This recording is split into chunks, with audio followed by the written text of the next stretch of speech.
Paano magpalit ng pangalan sa Facebook? Punta lang tayo dito sa may Facebook.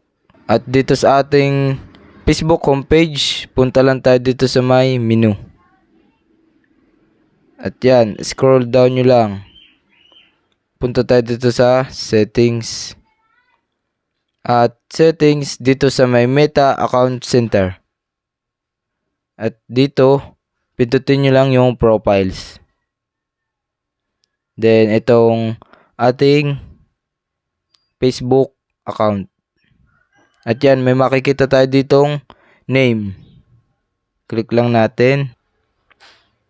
At kapag nandito na kayo, so, pwede na kayong magpalit ng pangalan. So, halimbawa, papalitan natin itong aking last name. Lalagyan lang natin yung last name.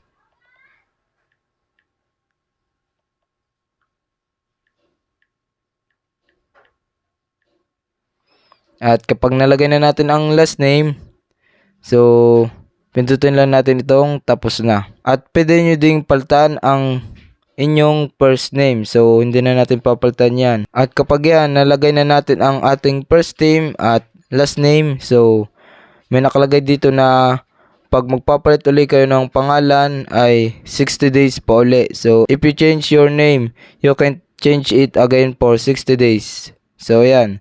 Then, pindutin na natin itong review change.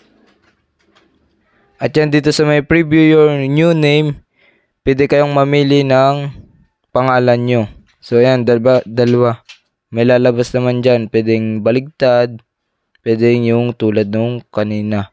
Pinalitan lang natin ng last name. So, pindutin na natin itong save change para magpalit ng ating bagong pangalan sa Facebook account.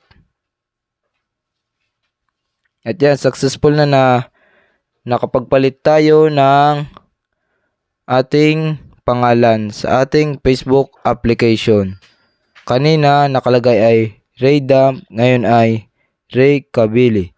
So, yun lang guys.